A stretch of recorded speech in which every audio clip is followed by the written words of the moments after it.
بسم الله الرحمن الرحيم. السلام عليكم ورحمة الله وبركاته. أهلا بكم. النهاردة إن شاء الله وبعون الله هنعمل تأمل البصيرة. يمكن أنا مش عايز أدخلكم في تفاصيل كتير، ولكن اللي يهمني إن أنتوا إن شاء الله تستفيدوا من التأمل. التأمل بسيط، مش طويل، لأنه إن شاء الله يكون ليه نفع طويل، وليه نفع كويس جدا ليكم. تأمل بصيرة بالتأملات القديمة جدا، قليل جدا من الناس اللي بيقدر يعمله.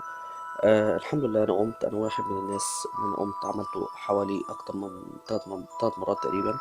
في التلات مرات نال إعجاب كتير أوي من الناس، وده اللي شجعني إن أنا أكمل بعد كده وأعمل تأمل بصيرة. قبل ما أبدأ في فكرة بالتأمل، هنبدأ نعرف الناس إيه الحاجات المتطلبات اللي بتكون مطلوبة عشان تعرف تعمل تأمل. أول حاجة إن أنت تختار المكان الكويس اللي تعمل فيه التأمل.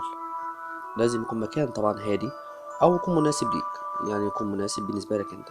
الحاجه التانية ان انت يكون لابس لبس فضفاض. تلبس اللبس اللي يريحك، اللبس اللي يكون مناسب. دايما افضل، او نحن نفضل يعني ان الناس تلبس لبس في الغالب دايما يكون اللبس دوت واسع، عشان الشخص يقدر ياخد حريته ويكون بيعمل التأمل بمنتهى البساطة ومنتهى يعني ما يكونش في حاجة مضايقاك وانت بتعمل التأمل، لأن التأمل لا يهدف منه الراحة. الحاجة التانية، الحاجة التالتة، الوضعية اللي انت بتبقى فيها. هل انت تفضل ان انت تكون قاعد، ولا تكون نايم، ولا تكون نايم على جنبك او ظهرك او كل ده حاجة تريحك انت. الا ان دايما احنا نفضل الناس تكون قاعدة عشان تبدأ تكون في حالة متزنة. ونفضل ان احنا نكون قاعدين قعدة اللوتس، اللي هي طب ليه قعدة اللوتس؟ فحد يقول لك انا ما بعرفش اعملها. لو ما تعرفش تعملها ممكن تقعد الوضع اللي يريحك، ولكن اللي مقصود بيه ان انت لما تعمله وضع اللوتس من الاوضاع اللي بتخلي العمود الفقري منتصب اجبارا عن الشخص. فلو تقدر تعمله لوتس او هاف لوتس فيكون افضل. مش هتعرف، ممكن تقعد الوضع اللي يريحك. بعد كده طريقة التنفس. احنا ان شاء الله هنتنفس النهاردة في التأمل بتاعنا بطريقة الاسترخاء. بمعنى ان حضرتك هتاخد نفس الزفير فيه اطول من الشهيق. يعني مثلا لو خدنا الزفير في 5 عدات، يبقى الشهيق في 5 عدات، يبقى الزفير في 10 عدات. لو خدنا الشهيق في 10 عدات، يبقى الزفير في الضعف على طول في 20. اللي انت تطول الزفير اكتر ما تقدر، فده بيدخلك في حالة من حالات، اكتر حالة من حالات ان انت تخش في حالة موجة من موجات العقل بنسميها موجة الفا. وده المطلوب اثناء التأمل. التأمل مش هطلب منك غير انت تركز معايا. عايزك تركز على كل كلمة بقولها، كل معنى بقوله. مراكز الطاقة اللي انا هتكلم عليها اثناء التأمل المعروفة جدا، او اللي معروفة لكل الناس، اللي هم ال7 مراكز. اللي مش عارف المراكز دي هقولهم لك دلوقتي. في مركز بنسميه او بنسميه شاكرا. مركز الطاقة الأول أو الشاكرا الأولى موجودة أسفل العمود الفقري، بنسميها شاكرا الجذر أو القاعدة، على حسب مسميات كتير جدا، ولونها أحمر. الشاكرا اللي بعدها قدام السرة بنسميها شاكرا السرة، وفي بعض المدارس بيسموها شاكرا الجنس، وفي بعض المدارس بيؤمنوا إن هما في شاكرتين في المكان ده. وتحت كاميرا الكلينين إحنا بنشوفها شاكرا مندمجة مع عمود بنسميه عمود الجنس. بعد كده في شاكرا الضفيرة الشمسية. شاكرا على فكرة، شاكرا الصورة لونها أورانج. بالنسبة لشاكرا اللي بعدها شاكرا الضفيرة الشمسية، ودي لونها أصفر أو يميل إلى الذهبي. الشاكرا دي موجودة في البطن تقريبا، آه، وطبعا ليها خلفية وليها أمامية. بعد كده الشاكرا اللي بعدها الشاكرا موجودة في القلب أو في المنتصف إلى يسار قليلا، بيسموها شاكرا القلب، لونها أخضر. وهنعرف اللي هي بتاعت ايه اثناء التأمل. بعد كده في شاكرا موجودة في الحلق، بنسميها شاكرا الحلق. في بعض المدارس بتسميها شاكرا التعبير، لونها أزرق. بعد كده في شاكرا بين الحواجب. في مدارس بتقول إن في شاكرتين وبيقولوا عليهم شاكرا الجبهة، وفي شاكرا الأجنة. وفي مدارس تانية بتقول إن هما شاكرا واحدة بس، بنسميها شاكرا العين التالتة، أو شاكرا آه، الرؤية أو الشاكرا البصيرة، أو في بيسموها بالإنجلش سيرد آي. بعد كده في شقرة أعلى الدماغ بالظبط في منتصف الدماغ بنسميها شقرة تاج، وده لأنها شبه التاج، وبنسميها الشقرة الروحانية أحيانا. ده اللي احنا بنعمله أثناء التأمل. جاهزين نبدأ تأمل؟ طيب يلا بينا. جو. دلوقتي أنا عايزك تقعد مرتاح، تقعد في الوضع اللي يريحك، تقعد في الوضع الأنسب بالنسبة لك، اللي تحس بيه إن أنت مرتاح، إن أنت في قمة الهدوء النفسي، في قمة الراحة، في قمة الشعور بنفسك. بعد ما بتقعد عايزك تاخد نفس استرخائي، يكون الزفير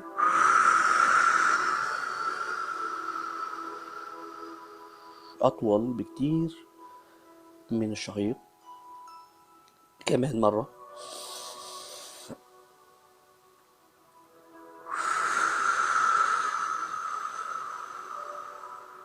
خد كمان نفس.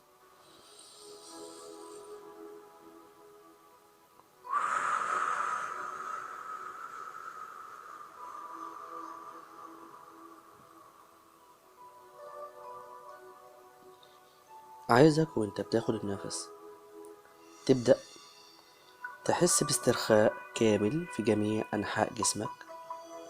تبدأ تحس باسترخاء المطلوب إن احنا نخش فيه في أول حاجة في الكفين بتوع الرجل من تحت، في القدمين من تحت.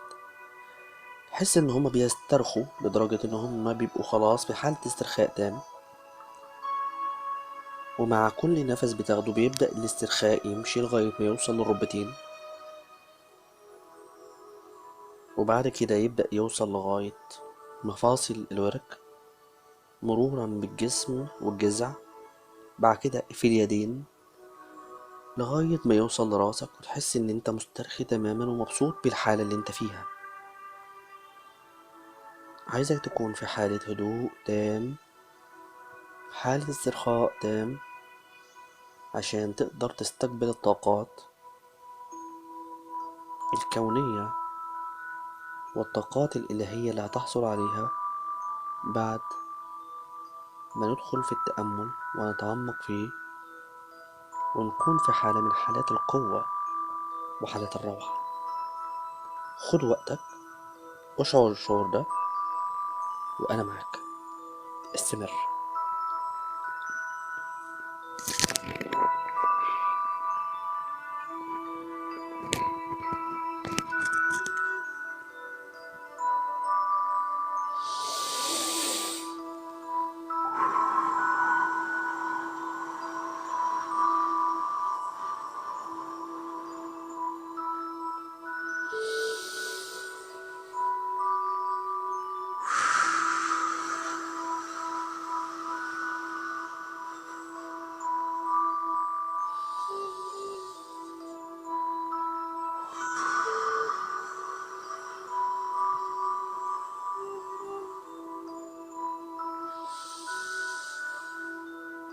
راقب نفسك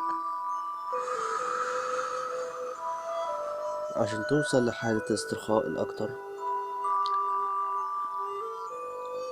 راقب نفسك وحس بيه في خروجه ودخوله، وهتحس بقوة أكتر وروعة وإحساس ومشاعر أقوى أثناء وصولك للتأمل وللقوة الذاتية. استمر.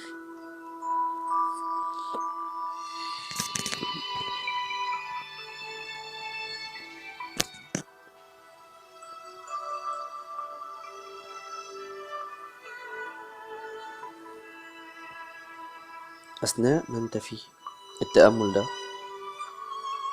أثناء ما أنت في حالة الاسترخاء، حاسس إن أنت عندك استعداد تستقبل كل الطاقات الإلهية والطاقات الإيجابية اللي موجودة في الكون. أثناء ما أنت بتراقب تنفسك، عايزك تركز على أسفل العمود الفقري. تحس كأن فيه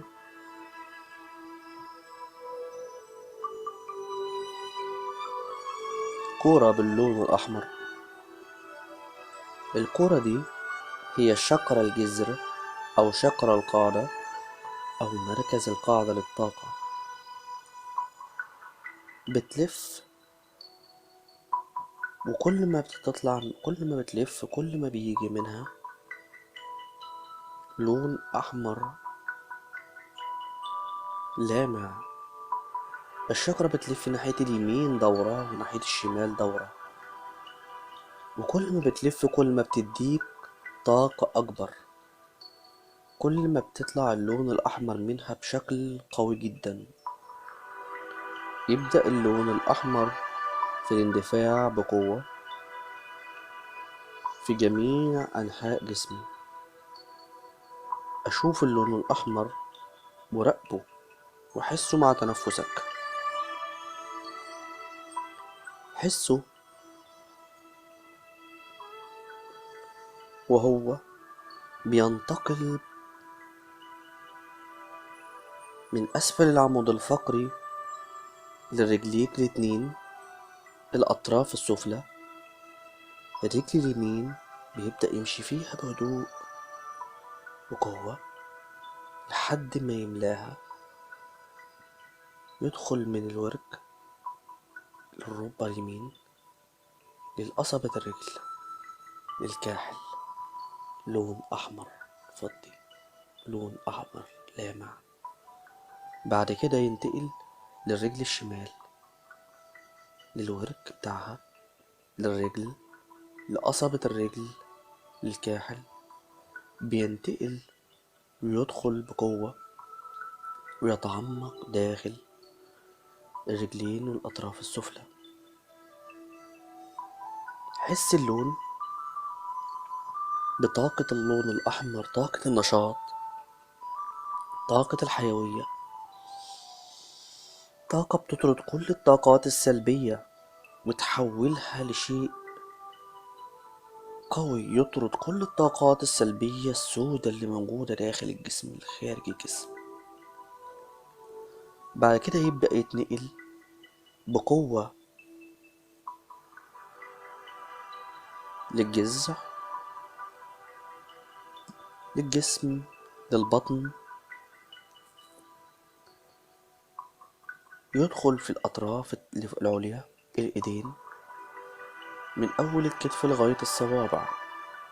لون أحمر فسفوري، لون شقر الجذر. بيدخل ويندمج، يدخل ويخترق كل الحواجز، أوردة وأعصاب وعظام. أهم حاجة إن أنت تتشبع تماما باللون ده.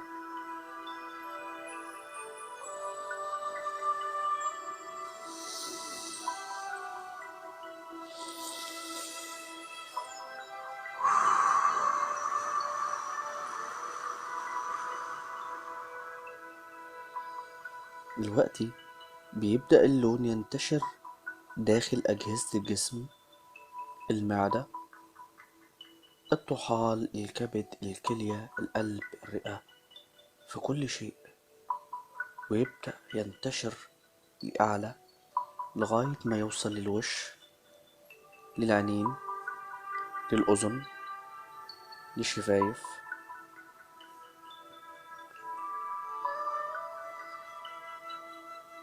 للشعر. اللون بيخش في كل مكان. اللون بيدخل ويندمج مع الجسم وبينشطك وبيحسسك بحيوية. والوقت جسمك كله أصبح مملوء بالطاقة الحمراء، طاقة شجر الجذر. وأصبح الطاقة بدأت يحصل لها تدفق للخارج عشان تحوطك من جميع الجهات، من اليمين، شمال، فوق وتحت. حطيتك في نوع من أنواع الهالة.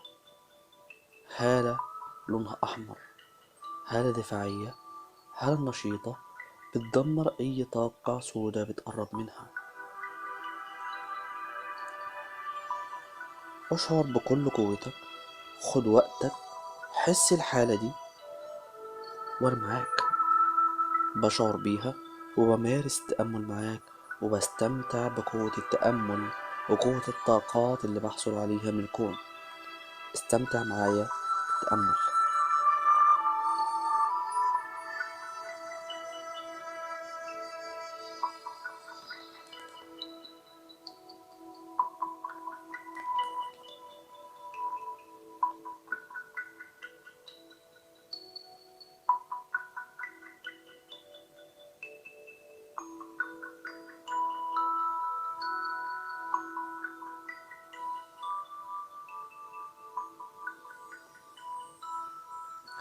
شجرة الجذر شجرة فيها كل القيم والعادات اللي انت اتربيت عليها. شجرة فيها كل شيء عنك من صغرك، ممكن قبل ما تتولد كمان. في ناس ومدارس بيسموها شجرة القيم، وشجرة العادات، وشجرة التربية. الشجرة دي لو احنا حبينا نقول حاجة نرددها دايما من داخلنا بقوة، بنقول شجرة مانترا: لا. لفظ النفي أو الاعتراض: لا. شجرة ممكن تقول لا لبعض العادات اللي انت شايف انها ممكن تكون مش ماشية مع مستقبلك. شجرة فيها لا لكل شيء بيحاول يدمر قيمي وأخلاقي اللي اتربيت عليها. لا. لا لكل شيء بيحاول يخليني أخرج عن التربية والأصول والتدين اللي أنا مشيت فيه وربيت عليه واتولدت ونشأت فيه. لا لكل شيء بيحاول يدمر مستقبلي. لا بالفعل لكل شيء بيحاول يخليني أشعر إني مش قد المسؤولية. لا لكل الأحاديث، لكل الكلمات المثبطة للهمم. قول من جواك لا لكل شيء ممكن يخليك تتعطل. قول من جواك لا لكل شيء ممكن يخليك تقف وتوقف حياتك. شجرة الجذر شجرة الأصول، عشان كده بنسميها جذر، لأنها الأصل اللي انت طلعت منه. شجرة الجذر موجودة عند عظمة بنسميها عضد الذنب. الشجرة موجودة عند العظمة دي، ودي حكمة لأن العظمة دي هي العظمة اللي الإنسان يبعث منها تاني يوم القيامة. يمكن دي الحاجة الوحيدة اللي ما بتتحللش بجسم الإنسان.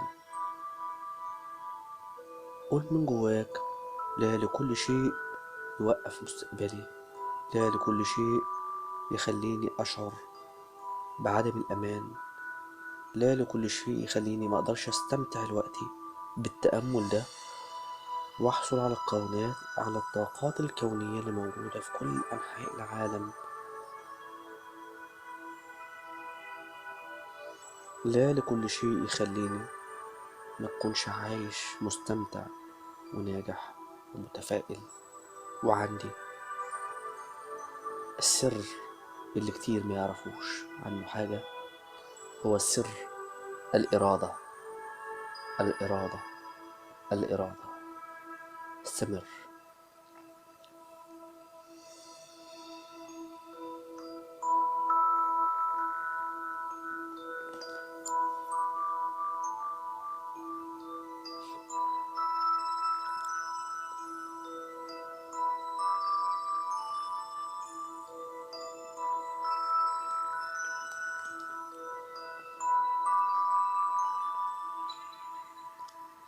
ومع قوة الاستمتاع بشقرة اللون الأحمر، شقرة الجذر، أبدأ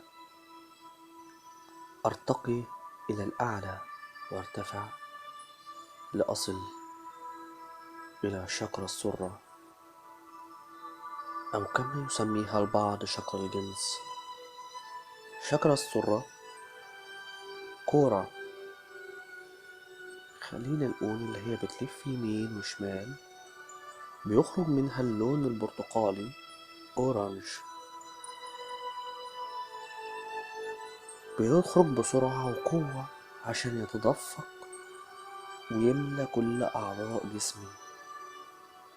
يخرج من عند السرة عشان يبدأ ينتشر أولا في الأعضاء الأعضاء أو الأطراف السفلى.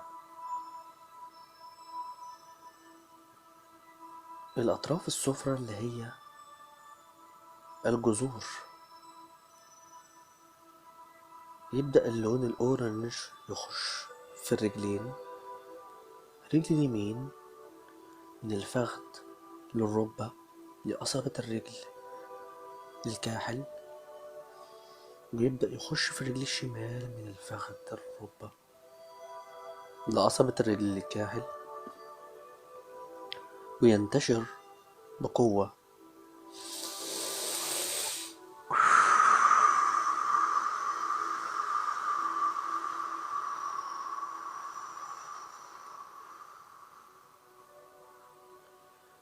مع كل نفس تنفسه استرخائي ووصول الموجة ألفا، اللون الأورنج بيتغلغل في كل أنحاء جسمي، يبدأ يخش في الجذع ويملى البطن، معدة، طحال، كبد، رئة، قولون، مرارة.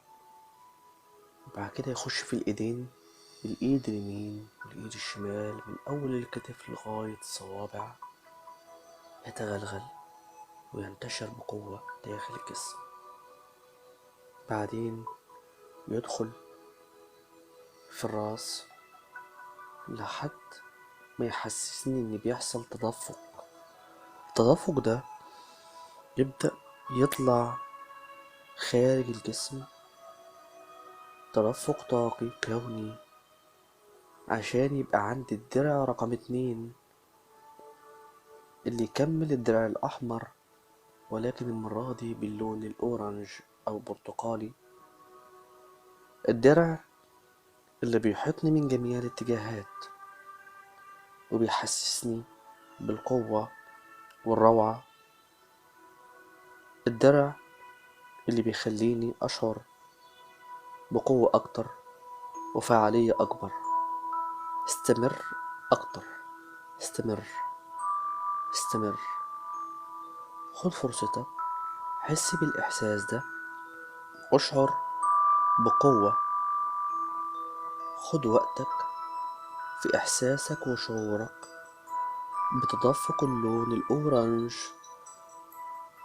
في جسمك وفي الهالة بتاعتك. حس الطاقة الكونية، أشعر بها، تفاعل معها، استمر.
شكر السرة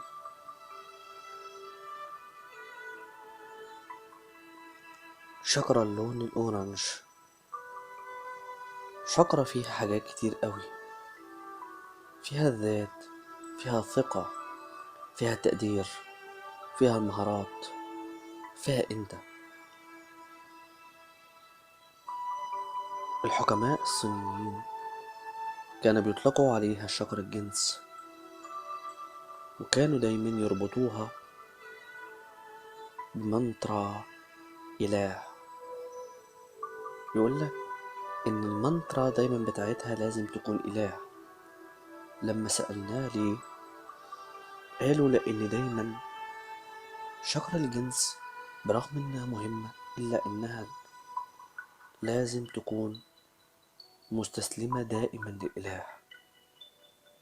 بالتدبر مع كل الأديان هنلاقي إن شجر الجنس من الشجرات المهمة جدا، بمعنى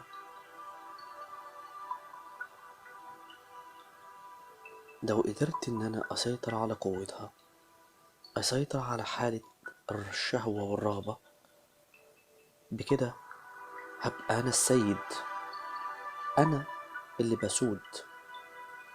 دايما كان الراهب يقول والحكماء يقولوا: إذا كانت الشهوة والرغبة هي المحرك الأساسي لك، فاعلم أنها أصبحت لك إله، وحينها سيموت الروح داخلك، ويموت الكيان، ويصبح الجسد العابث ليس له أي ضرورة في الحياة. دائما تنفس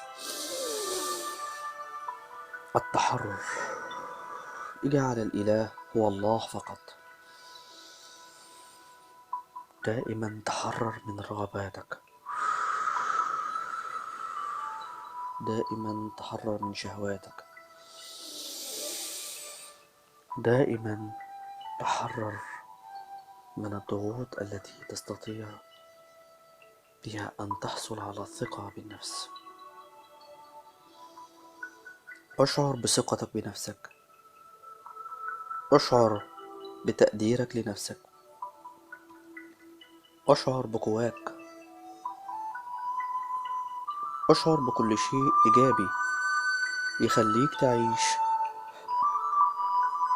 مطمن.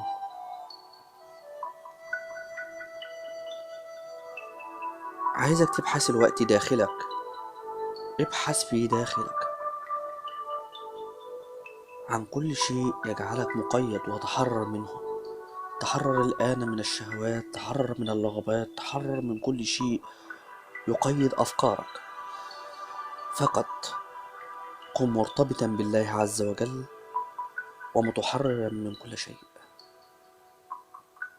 تنفس اللون الأورنج، اللون البرتقالي الآن. استمر يا صديقي، وأنا معك أتابع التأمل وأتأمل في تلك الطاقة الإلهية الكونية التي تتجلى علينا الآن. استمر. هايل.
وأنت الآن مندمج في اللون الأورنج البرتقالي، وتشعر بهذه القوة، قوة التجرد، قوة الانفصال. دعنا يا صديقي نتحرر ونرتقي لأعلى، دعنا ندخل في نوع آخر من الطاقات، الطاقة الصفراء القريبة إلى الذهب، طاقة شاكرا الضفيرة الشمسية، الضفيرة التي تشبه الشمس في نورها، فهي التي تنير داخلنا كثير والكثير من الطاقات. دعنا نستمر في تلك الطاقات ونتدفق داخلنا هذه الطاقات الرائعة.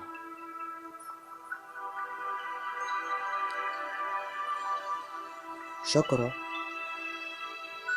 الضفيرة الشمسية، شوفها كأنها كورة بتطلع نور زي أشعة الشمس، تبدأ تدخل في جميع أنحاء جسمك، تدخل في رجليك في الأطراف السفلى يمين وشمال وتملاها، تتدفق بقوة داخلها وبغزارة يمين يسار. وبعد كده بتدخل في الجذر، وتطلع بعد كده على شاكرا السرة، وبعد كده في جميع أنحاء جذعك والأعضاء الداخلية، القلب والكلى والطحال والرئة والقولون والأعصاب والعمود الفقري، بتملى كل حتة في جسمي. تدخل بلون الذهبي الأصفر الذهبي لدراعي، تملاه لغاية الأصابع، تدخل في وشي، تديني القوة، تديني المهارة، لون تحفيزي بيحفزني، بينشط طاقتي، بيمحو كل الطاقات السلبية، فقط يحفز جميع الأعضاء، فقط يحفز جميع أفكاري، فقط يحفز جميع إرادتي. يخرج إلى الخارج، يخرج جوه برايا، يعمل درع رقم 3، درع بعد الدرع الأحمر والدرع البرتقالي يكون درع لونه أصفر ذهبي بلون الشمس، يحميني. جسمي كله اتملى بالطاقة الصفراء، شوفوا هو بيتدفق منه الطاقة وبتخرج منه بعد الجسم كله ما اتملى، وبتحوطه من جميع الاتجاهات، وبتخليك تحس بقوة وروعة غير عادية. استمر، أنا معك. استمر في رؤيتك لتلك الطاقة الصفراء، طاقة الضفيرة الشمسية، الطاقة القوية، الطاقة المليئة بالإرادة، بقوة الذات، بالثقة بالنفس، بإدارة نفسك، بإدارة غضبك، بإدارة كل مشاعرك. أشعر الآن بالطاقة الصفراء الذهبية في داخلك. استمر وأنا معك يا صديقي، استمر.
دلوقتي وانت شاعر بالطاقة دي، الطاقة الذهبية، طاقة الضفيرة الشمسية، طاقة شكر الشمس، شكر القوة. شكر الشمس دائما، أو شكر الضفيرة الشمسية، هي الشكرة الأهم دائما عند أصحاب الطاقة. دائما هي المركز الذي يجمع البطن وما حوى. دائما هي الشكرة التي نعالج بها كل المشاكل النفسية.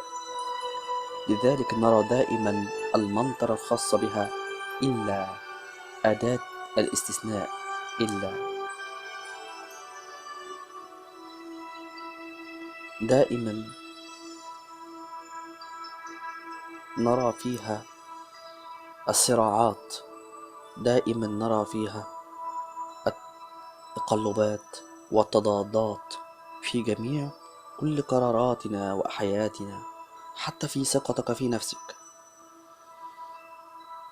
ردد في داخلك: أنا أتقبل كل شيء حولي إلا ما قد يتعارض مع مصلحة هذا الكون وما فيه. أنا أتقبل كل السلام الداخلي إلا هذه الأشياء التي قد تؤذي السلام دائما. أنا أتقبل كل هؤلاء كل من حولي، من يريدون أو من يرون في الصالح ومن يرون في عكس ذلك، إلا إنني لا أتقبلكم وأنتم دائما تثنون علي دون أن تنصحونني. أنا أتقبلكم دائما حولي ومعاونين لي، إلا أنني أريدكم أن تكونوا دائما داليني على الخير وعلى الصالح. أنا أتقبل هذا السلام الذي في داخلي، إلا أنني أتمنى أن يشعر العالم أجمع بالسلام الذي في داخلي. أنا أتقبل هذه الطاقات الروحانية التي تأتيني من الروح الإلهية ومن الله، إلا أنني أطمع في عطايا الله أكثر فأكثر فأكثر.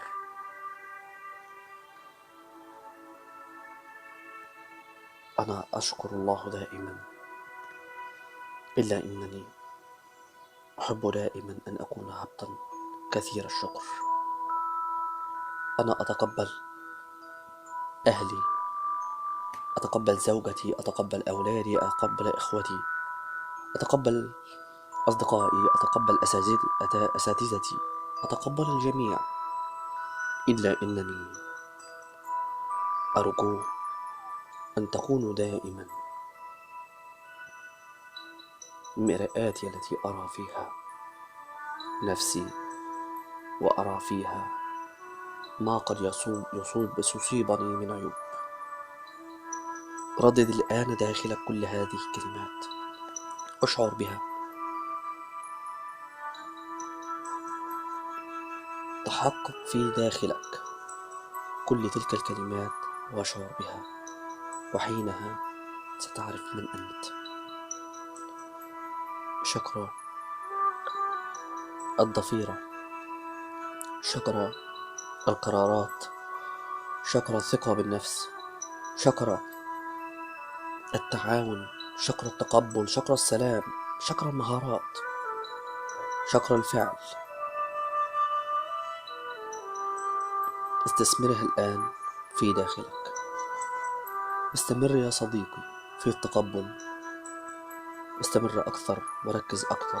أنا معك، أستقبل كل الطاقات الكونية التي حولي، وأشعر معك بهذا التأمل، وأتأمل أكثر وأكثر، وأعيش أكثر وأكثر في هذا التأمل كي نكون سويا معا في استمتاع دائم بطاقات الكون. استمر. أحسنت، بل أحسنتم.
الآن ومع هذه القوة الرائعة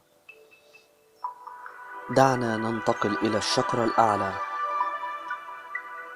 شكرة المشاعر، شكرة الحب، شكرة القلب.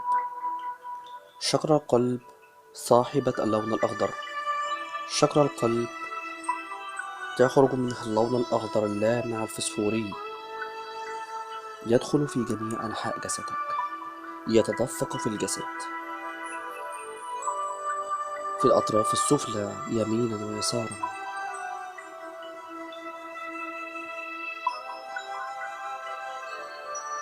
بيتدفق بكل قوة وكل سهولة.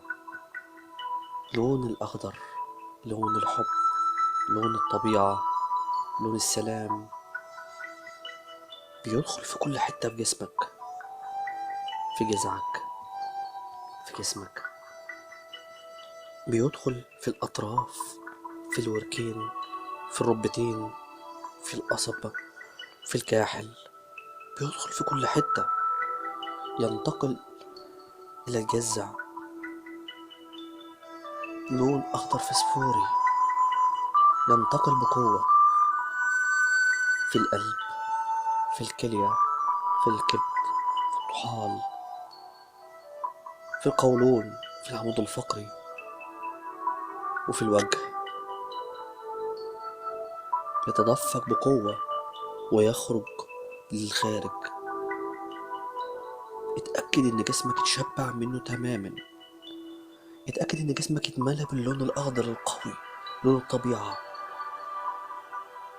وبعد كده يبدأ ينتقل إلى الخارج عشان يكون لك درع كمان، بالإضافة للدرع الأحمر والبرتقاني والأصفر الذهبي، وبعد كده الأخضر بكل معانيه وبكل قوته وبكل مهارته. الأخضر اللي بيحسسك دايما إن انت عندك استعداد إن انت تطور من نفسك.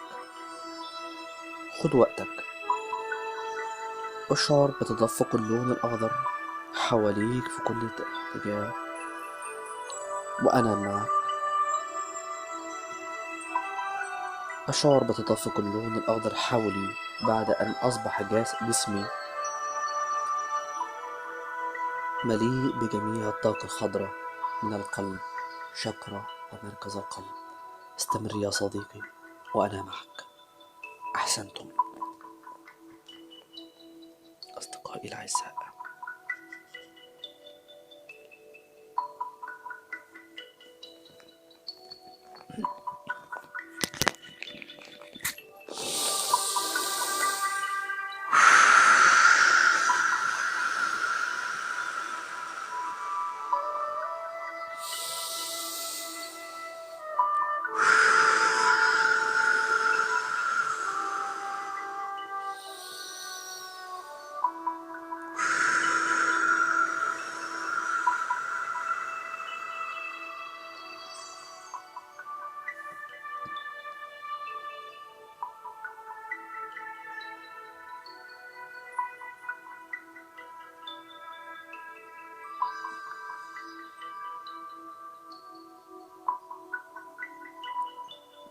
ولأن القلب هو مصدر القوة والعاطفة، هو مصدر الحب والسلام، فكانت المنطرة الخاصة به هو لفظ الجلالة الله.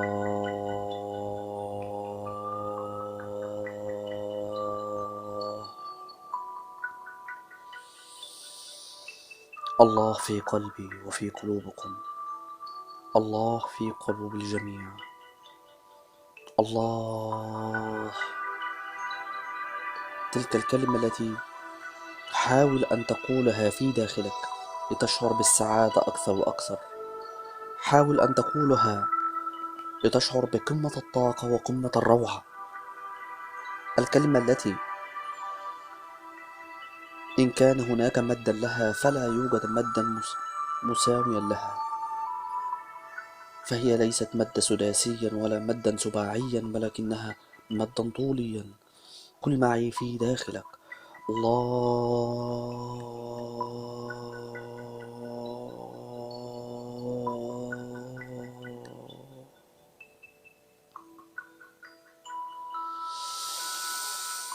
اشعر بقوة الله في قلبك، وهذه الحكمة. فكر دائما، لماذا وجدت في هذه الحياة؟ لماذا أنت على قيد هذه الحياة؟ لماذا هناك أشخاص بجوارك في هذه الحياة؟ لماذا هؤلاء بجانبي ولماذا هؤلاء لم يكونوا بجانبي؟ أراد الله شيئا لك فهو خير.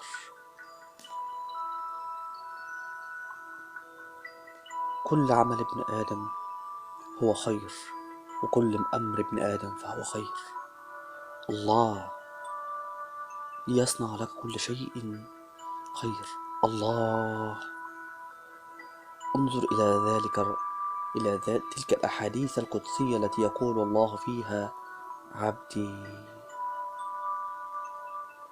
يعاملك كأنك طفل صغير مدلل، كيف لك وأن تحمل الآن طفلا صغير؟ قل لنفسك: ماذا أنا فاعل به؟ قل لنفسك: كيف أتصرف مع هذا الطفل الصغير؟ كيف أدلله؟ كيف أحمله؟ كيف أنظر إليه؟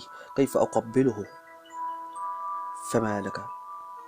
فما بالك وأن الله سبحانه وتعالى يعاملك كهذا الطفل، ينظر إليك بكل اهتمام وبكل عطف، ينظر إليك بكل حنية وبكل قوة وبكل ثقة. فقد ورافق الثقة التي قد يكون فقدها فيك الجميع أحيانا. الله واثق بك، الله يعلم أنك لديك القدرة على شيء ما. الله يعاملك بكل لطف وبكل قوة وبكل إحساس وبكل تريث وبكل عاطفة نفتقدها في هذا الكون. تأمل معي الله في قلبك، تأمل مع الله في جميع المخلوقات، في تلك المسطحات الخضراء حولنا لقد خلقها الله خضراء، حتى إن رأيتها عينيك أصبحت في حالة من الجمال وفي حالة من التقبل وحالة من السعادة. الله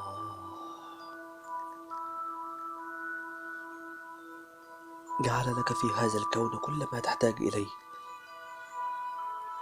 تنفس الآن اللون الأخضر،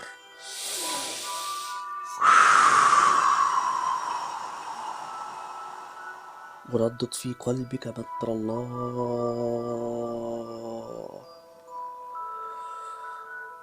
وما لها من جمالها، وما لها من قوة، وما لها من هدوء نفسي، وما لها من روعة. سبحانك ربي. استمر يا صديقي، بل استمروا يا أصدقائي، استمروا في تقبل كل هذه الطاقات الإلهية التي نشعر بها الآن. استمروا، أنا معكم. استمتعوا بهذه اللحظات فإنها قد لا تقرر ثانية. تأملوا فإن في التأمل روعة. تأملوا في الله.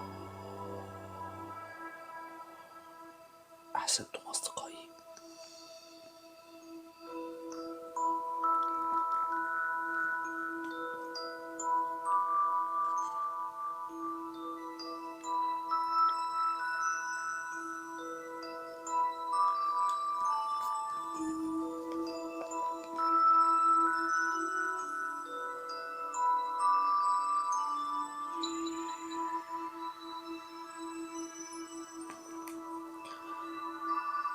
الوقت حبايبي وصحابي ننتقل لشقرة تانية، شقرة الحنجرة. شقرة لونها أزرق، شقرة وكأنها كورة بتلف ناحية اليمين والشمال وبتطلع طاقة لونها أزرق.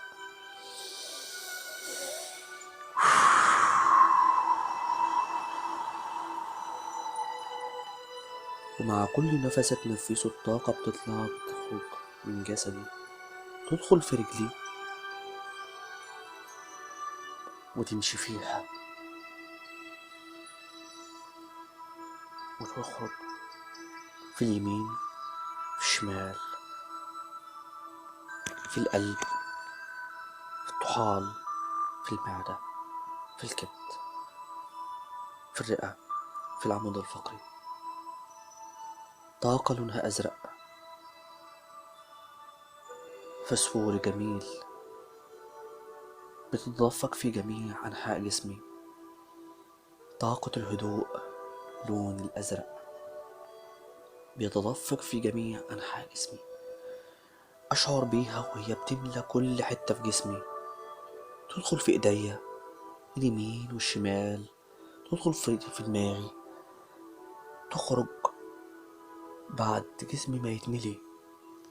أنا شاعر الوقت إن جسمي بقى مليان بالطاقة الزرقاء وبدأ يخرج منها عشان يكون لي هالة حواليا، وبقت موجود في مجموعة رائعة من ألوان الهالات، من أول اللون الأحمر والبرتقالي والأصفر الذهبي والأخضر، وبعد كده الأزرق الجميل اللي بيحطهم الآن ويحاول إن هو يغطيني أكتر وأكتر ويحسسني بإحساس من الروعة، وبيحسسني إحساس من استمتاع، وإن أنا عايز أستمر كمان في التأمل، أستمر وأتأمل أكتر في كل شيء حواليا، في كل شيء في جسمي. خد وقتك، اشعر بطاقتك وهي حواليك وبتنتشر وبتشعر وتتدفق باللون الأزرق، لون شقرة الحنجرة. استمر الآن. أحسنتم أصدقائي.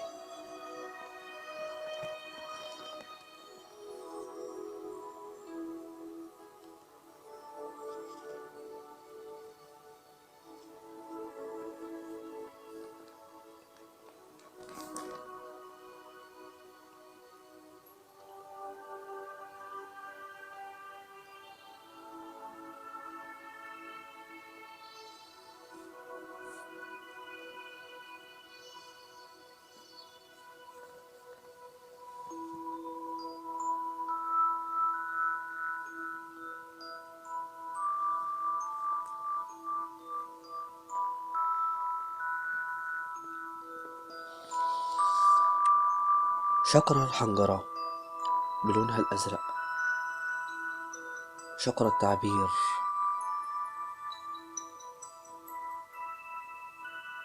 تلك الشقرة التي إذا كان لديك ثقة في نفسك فإنك تقول وتنطق ما فيها. يلقبها البعض بأنها شقرة تعبير، حيث أنك حينما تكون صحيح في هذه الشقرة ولا يوجد بها مرض عافاك الله، فأنت تستطيع التعبير عن نفسك، تستطيع أن تقول ما في نفسك، تستطيع أن تعبر وتنصح، تستطيع أن تنصح نفسك أولا ثم الآخرين بما يقول في خاطرك. منطرة هذه الشقرة هو كل من تحدث عن بأكمالهم. منطرة هذه الشقرة هو كل نبي أصبح لديه قوة ليقول أنا متحدثا عن رسالة أرسلها لي ربي. من طرح محمدا، عيسى، موسى، إبراهيم، إسماعيل، آدم، كل الأنبياء، كل الأنبياء هنا في هذه الشجرة، في هذه الشقرة، شقرة الحنجرة، شقرة التعبير. فكل نبي عبر عما ما أرسل به. ونطق عما قيل له وأوحي إليه. شكر التحرر، شكر الصمود، شكر الحرية. هي الشكرة التي من خلالها تستطيع أن تحصل على حريتك في كل شيء. هي الشكرة التي من خلالها إن نطقت وقلت لا للكذب ونعم للصدق. هي الشكرة التي تستطيع من خلالها أن تقول لا لكل ظلم، لا لكل جبروت. هي الشكرة التي من خلالها تستطيع أن تنطق، أن تستطيع أن تعبر. فكر في نفسك الآن، فكر كيف تكون أنت قد اتخذت القدوة الصحيحة من كل من تعرفهم، ابتداء من الرسل الأنبياء والصالحين إلى هؤلاء العظماء الذين يعيشون معنا والذين قد فارقونا. فكر معي كيف تعبر عن نفسك، كيف تعبر عن أفكارك، كيف تعبر عن هؤلاء الناس الذين قد تكون أنت وليت أمانتهم. فكر معي كيف تكون أنت هؤلاء ولكن في تعبيرك أنت. تأمل الآن، تأمل الآن شكر القلب، شكر الحنجرة بعدها، شكر التعبير. تأمل يا صديقي، وأنا معك متأمل في سعادة وامتنان وسلام. استمر الآن وأنا معك. أحسنتم أصدقائي جميعا.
الآن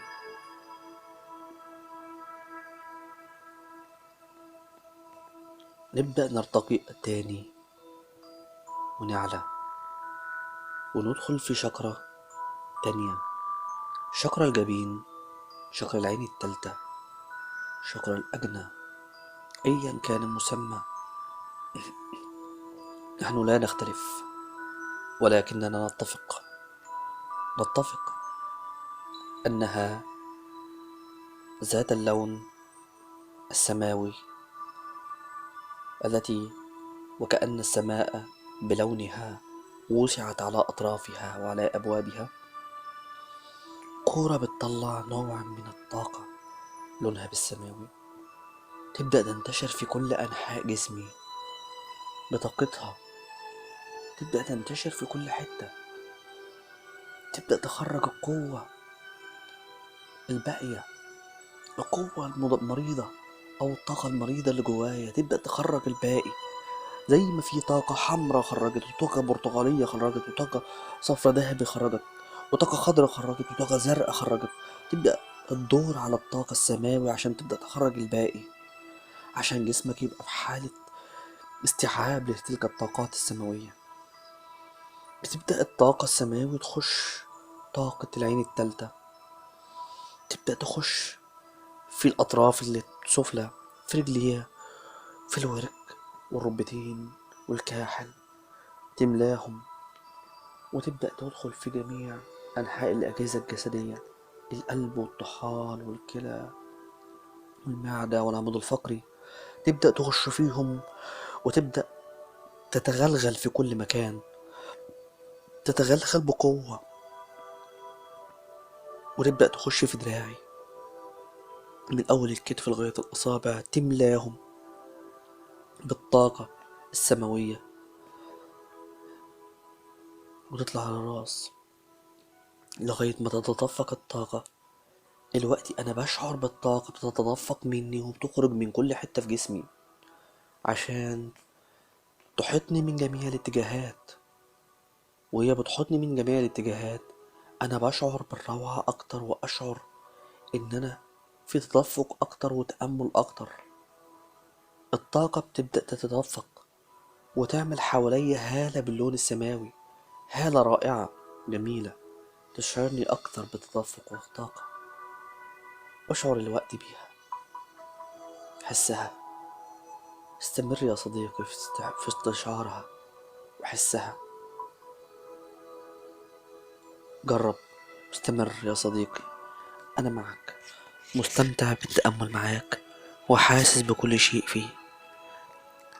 شوف الطاقة وهي بتتغلغل في جسمك كله وبتخرج عشان تعمل حواليك هالة باللون ده. معاك، استمر، استمر يا صديقي. أحسنتم جميعا، أحسنتم.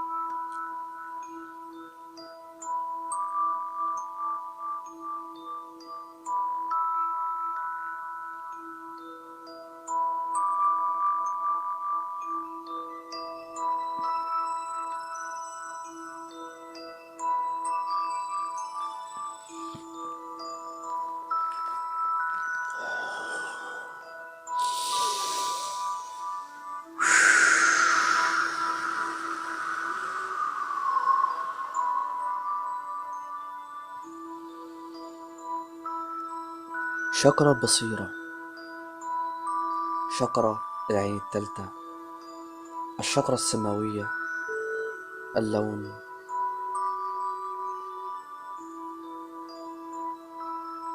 الاستبصار والطاقة والاستبصار، الطاقة الاستبصارية والشعور والأحاسيس. تلك المنة التي يعطيها الله سبحانه وتعالى لمن يستحق من الناس. قد تكون أنت صاحب هذه المنة، وتكون واحد من هؤلاء الذين أعطوا ومنحوا هذه المنة. انظر في داخلك لترى من أنت. المنطرة التي خصصت لهذه الشكرة هي رسول، فلأنها هي المنة التي يصاب بها الرسل، منة الاستبصار ومنة البصيرة. اللهم اجعلنا من هؤلاء دائما. لذلك هي سميت بمنة الرسل وشكرة الرسل.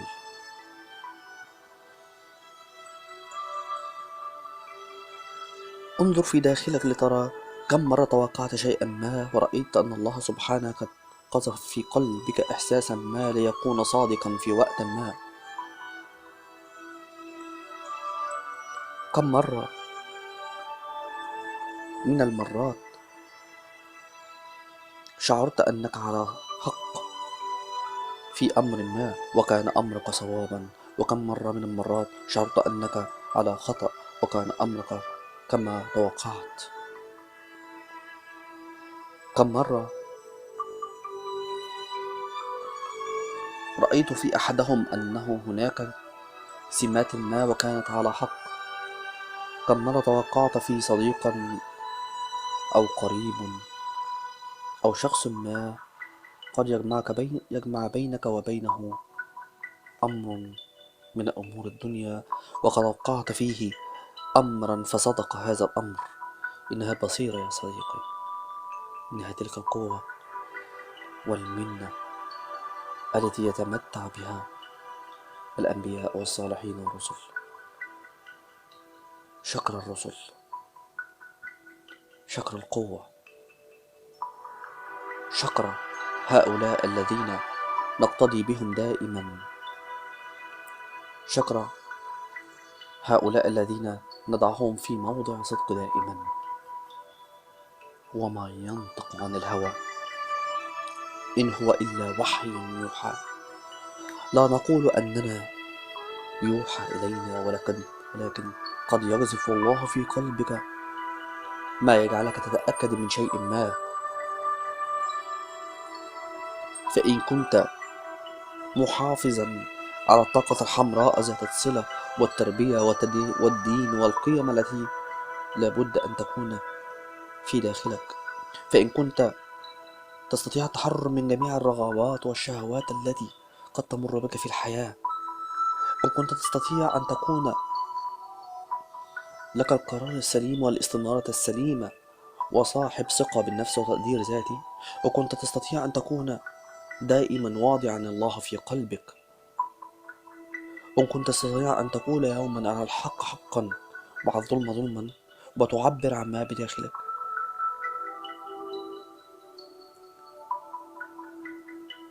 فحينها يا صديقي ستكون لديك تلك المهارة، تلك المنة، تلك الهدية من الله سبحانه وتعالى، تلك البصيرة النافذة، تلك القوة التي لا يمتلكها إلا قوي،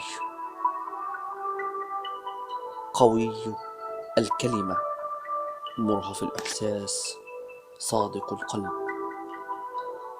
صادق اللسان. تأمل الآن في نفسك، كم مرة من المرات كانت لديك هذه المنة وصدقت؟ دعنا نتأمل وأنا معك أتأمل. دعنا نتأمل تلك القوة الرائعة، قوة الطاقة الكونية الروحانية والإلهية. تأمل منة البصيرة، المنة السماوية، وأنا معك. أصدقائي أحسنتم، فطاقتكم الآن تصل إلي وأستشعرها دائما في جميع من حولي، لأنكم أعطيتم لنفسكم الفرصة أن تكونوا الآن متأملين مستمتعين بهذا التأمل.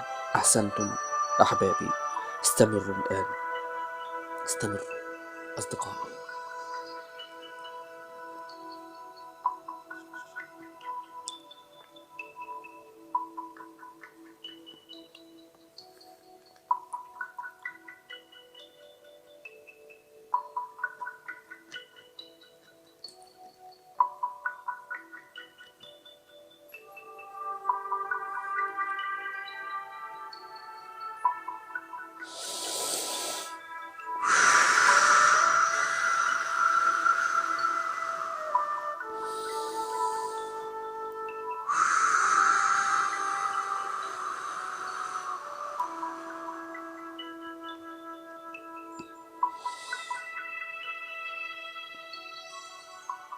الآن قد أصبح إلينا ولدينا الطاقة الحمراء، وهي طاقة الضفيرة أو طاقة شكر الجذر الحمراء، وأصبح لدينا أيضا طاقة شكرا ومركز السرة، وأصبح الآن لدينا طاقة الضفيرة الشمسية ذات اللون الذهبي، وأصبح الآن لدينا طاقة القلب ذات اللون الأخضر، وأصبح لدينا أيضا طاقة التعبير والقول ذات اللون الأزرق، وأصبح لدينا طاقة البصيرة ذات اللون السماوي. تتجلى علينا الآن الطاقات الإلهية والروحانية. الطاقة البنفسجية هي ليست بداخلنا حتى نقول أنها تنتشر من داخلنا إلى داخلنا، ولكنها تهبط إلينا دائما من الكون ومن السماء ومن الإله ومن الله. الشكرة البنفسجية شكر الله،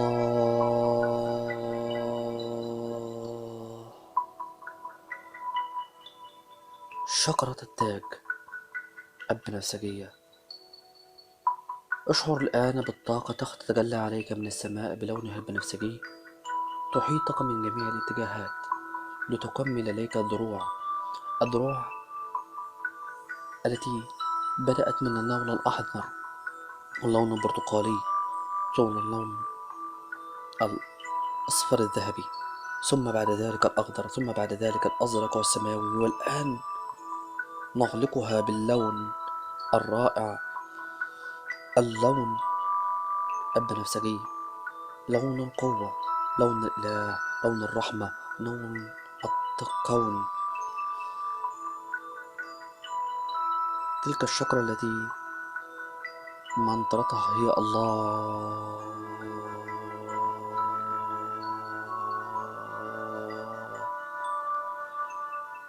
الله هو خالقي، الله هو رازقي، الله هو من جعلني أتنفس في هذه اللحظة، الله هو من أعانني على فعل هذا، الله هو الذي يحيطني من جميع الاتجاهات.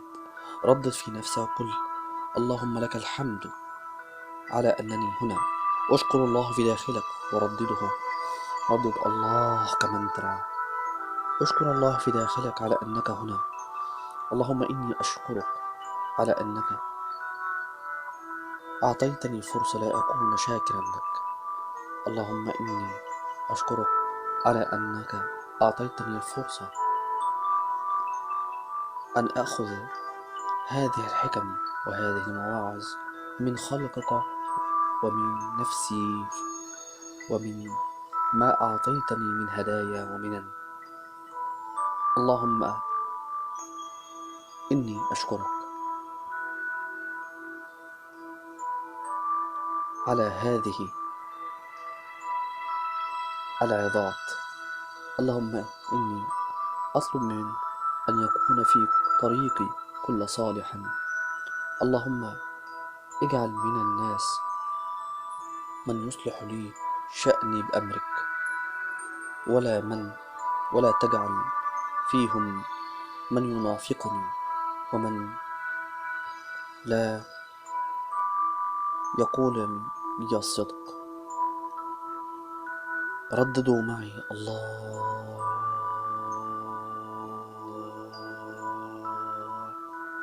الله فوق رأسي دائما، فهو الذي يمنحني القوة ويعطيني الطاقة والبركة. اللهم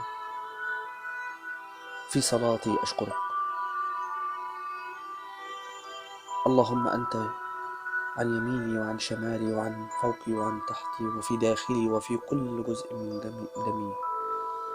اللهم أني أجعلك دائما في قلبي. اللهم إني أجعلك دائما نصب عيناي. اللهم إني أسألك البصيرة في كل أمر.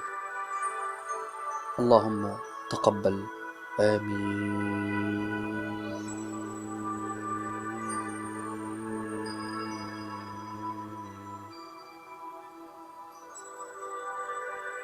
الآن وقد اكتملت الشكرات، فأصبحت لدينا منطرة رائعة، هي المنطرة التي دائما نتقبلها داخلنا: لا إله إلا الله، محمدا، موسى، عيسى، جميع الأنبياء رسل الله.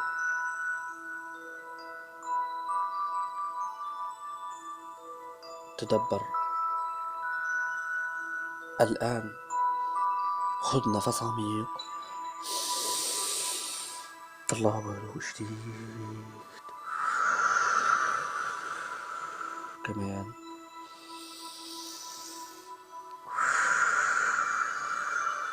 كمان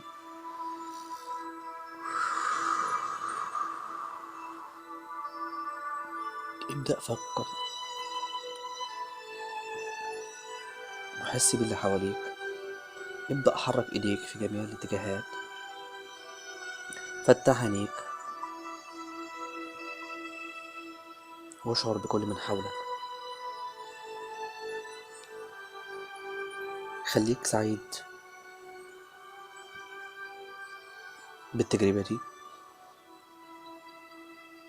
خليك قد ان انت ممكن في وقت من الاوقات تحاول مرة تانية وتالتة إن أنت تجرب التجربة دي تاني، وهتكون سعيد بيها صدقني.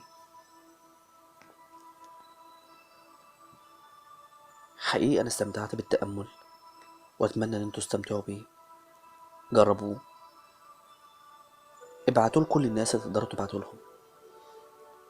لو في أي ملاحظة، أنا عندي استعداد وتقبل تام لقبول الملاحظات أيا كانت نوعها. أتمنى أن يكون التأمل عجبكم، أتمنى أنه يكون بنفس القوة اللي كنتوا تتوقعوها مني. أتمنى يكون تأمل جيد، وإن شاء الله يكون في تأملات تانية. أسألكم الدعاء، وما توفيقي إلا بالله. وإن كان هناك توفيق في هذا الأمر فمن الله سبحانه وتعالى هو وحده، وإن كان هناك سهو أو خطأ فمني ومن الشيطان. شكرا. مع تحياتي، سعيد جمال، ماستر في علوم الطاقة ومعالج ولايف كوتش. شكرا. السلام عليكم ورحمة الله وبركاته.